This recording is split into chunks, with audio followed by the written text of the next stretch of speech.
Biologi bab katabolisme.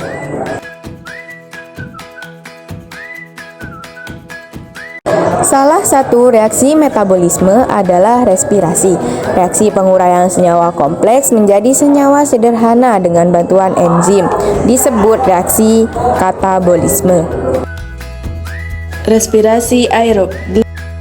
Glikolisis merupakan tahap pertama respirasi aerob yang terjadi di dalam sitoplasma atau sitosol. Pada tahap ini, molekul glukosa akan diuraikan menjadi senyawa yang lebih sederhana. Hasil penguraian molekul glukosa pada glikolisis berupa molekul ATP, 2 molekul asam pirufat, dan 2 molekul NADH. Untuk lebih lengkapnya, perhatikan bagan berikut. Glikolisis, urutan proses yang terjadi pada bagian di atas adalah sebagai berikut. 1. Glukosa diubah menjadi glukosa. 6. Fosfat disertai pemecahan ATP menjadi ADP. ATP harus dipecah menjadi ADP karena dibutuhkan sumber energi. 2. Glukosa. 6 fosfat diubah menjadi fruktosa. 6 fosfat. 3. Fruktosa. 6 fosfat diubah menjadi fruktosa. 1. 6 bifosfat disertai pemecahan ATP menjadi ADP. 4. Fruktosa. 1. 6 bifosfat atau 6 atom C dipecah menjadi 1 molekul gliseraldehid 3 fosfat atau PGAL atau 3 atom C, dan 1 molekul dihidroksiaseton fosfat atau DHAP atau 3 atom C. Molekul DHAP diubah menjadi senyawa PGAL sehingga terbentuk 2 molekul PGAL.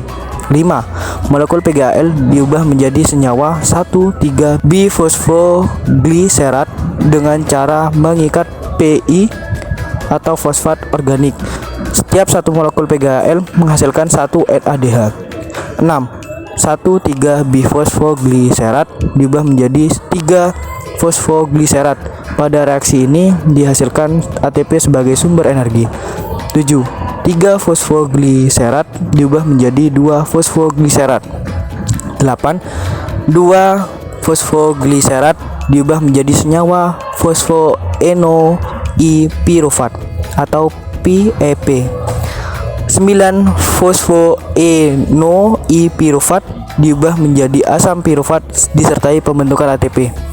ATP atau adenosin trifosfat merupakan sumber energi yang nantinya digunakan untuk transport aktif menuju mitokondria. Untuk 2 molekul NADH yang dihasilkan akan ditransfer ke tahap transfer elektron. Pengertian dari dekarboksilasi oksidatif atau DO adalah reaksi yang mengubah asam pirufat yang beratom 3C menjadi senyawa baru yang beratom C 2 buah, yaitu asetil koenzim A. Asetil CoA sering juga disebut sebagai tahap persiapan untuk masuk ke siklus Krebs atau reaksi DO mengambil tempat di intermembran mitokondria. Proses pertama, molekul asam cuka melepaskan 1 gugus karboksilnya yang sudah teroksidasi sempurna dan mengandung sedikit energi, yaitu dalam bentuk molekul CO2. Yang kedua, yaitu atom karbon tersisa dari pirufat akan dioksidasi menjadi asetat atau bentuk ionisasi asam asetat. Asetat akan mendapat transfer elektron dari NAD+ yang tereduksi menjadi NADH. 3. Koenzim A atau suatu senyawa yang mengandung sulfur yang berasal dari vitamin B diikat oleh asetat dengan ikatan yang tidak stabil dan membentuk gugus asetil yang sangat reaktif, yaitu asetil koenzim A yang siap memberikan asetatnya ke dalam siklus Krebs untuk proses oksidasi lebih lanjut. 4. Selama reaksi transisi ini, 1 molekul glukosa yang telah menjadi 2 molekul asam pirufat lewat reaksi glikolisis menghasilkan 2 molekul NADH. Siklus Krebs. Siklus Krebs adalah tahapan selanjutnya dari respirasi seluler. Siklus Krebs terjadi di mitokondria. Siklus Krebs. Siklus Krebs merupakan rangkaian reaksi metabolisme respirasi aerob pada sel yang menghasilkan energi.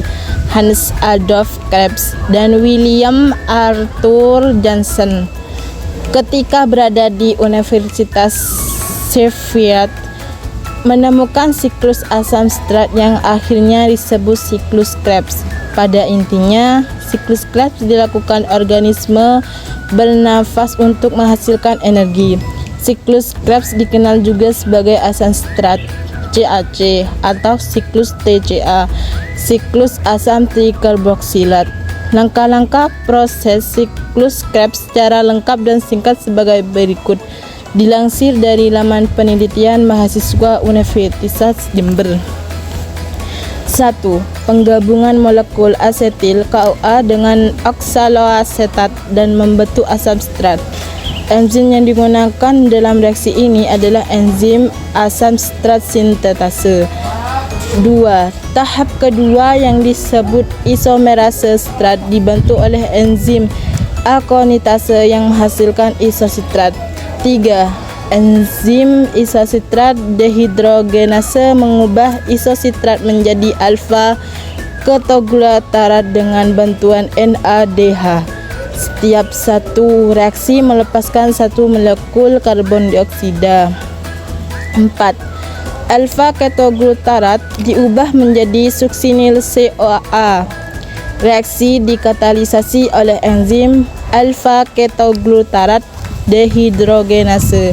5. Suksinil CoA diubah menjadi suksinat dengan mengubah GDP plus PI menjadi KTP. GTP digunakan untuk membentuk ATP. 6. Suksinat yang dihasilkan dari proses sebelumnya akan dehidrogenisasi menjadi fumarat dengan bantuan enzim suksinat dehidrogenase. Terjadi hidrasi yaitu penambahan atom hidrogen pada ikatan karbon ganda C sama dengan C yang ada pada fumarat sehingga menghasilkan malat. Enzim malat dehidrogenase mengubah malat menjadi oksaloasetat. Oksaloasetat yang dihasilkan berfungsi untuk menangkap asetil CoA sehingga siklus Krebs akan terus berlangsung. Pada tahap ini juga dihasilkan NADH ketiga dari NAD+. Transport elektron. Sistem transport elektron merupakan suatu rantai pembawa elektron yang terdiri dari NAD+, FAD+, koenzim Qi, dan sitokrom.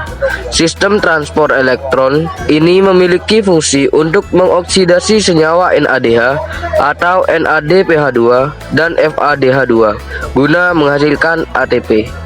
Pada fase ini, sistem rantai transport elektron menerima 10 NADH, 2 FADH2, dan 6 O2, yang lalu diproduksilah 6 molekul air H2O dan 34 energi ATP. Energi ATP dalam sistem transport elektron terbentuk melalui reaksi fosforilasi oksidatif. Energi yang dihasilkan dengan oksidasi 1 mol NADH atau NADPH2 bisa digunakan untuk membentuk 3 mol ATP. Reaksinya sebagai berikut. NADH ditambah H+ ditambah setengah O2 ditambah 3 ADP ditambah 3 H3PO4 menjadi NAD+ ditambah 3 ATP ditambah 4 H2O. Sedangkan energi yang diproduksi dengan oksidasi 1 mol FADH2 dapat menghasilkan 2 mol ATP. Atom-atom hidrogen yang dilepaskan selama berlangsungnya siklus Krebs akan ditangkap oleh NAD+ dan FAD+ menjadi NADH dan FADH2. Pada saat masuk ke rantai transport elektron, molekul tersebut akan mengalami rangkaian reaksi oksidasi reduksi atau redoks yang terjadi secara berantai dengan melibatkan beberapa zat perantara untuk memproduksi ATP dan H2O. Respirasi anaerob. Perbedaan aerob dan anaerob. Respirasi aerob merupakan respirasi yang menggunakan oksigen bebas untuk mendapatkan energi. Sedangkan respirasi anaerob merupakan reaksi pemecahan karbohidrat untuk mendapatkan energi tanpa menggunakan oksigen sebagai penerima.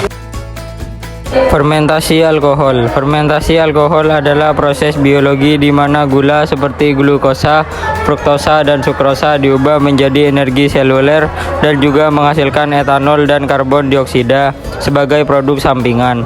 Karena proses ini tidak membutuhkan oksigen melainkan kamir yang melakukannya, maka fermentasi etanol digolongkan sebagai respirasi anaerob. Fermentasi etanol digunakan pada pembuatan minuman beralkohol dan bahan bakar etanol, juga dalam mengembangkan adonan roti. Fermentasi asam laktat. Mengenal proses dan makanan yang dihasilkan, fermentasi asam laktat merupakan salah satu metode untuk mengawetkan makanan. Yogurt, acar, dan kimchi adalah contoh makanan yang dibuat melalui metode fermentasi ini. Fermentasi asam laktat yang memanfaatkan mikroorganisme baik tersebut biasanya dilakukan untuk mengolah beberapa jenis makanan, mulai dari susu, biji-bijian, hingga buah dan sayuran.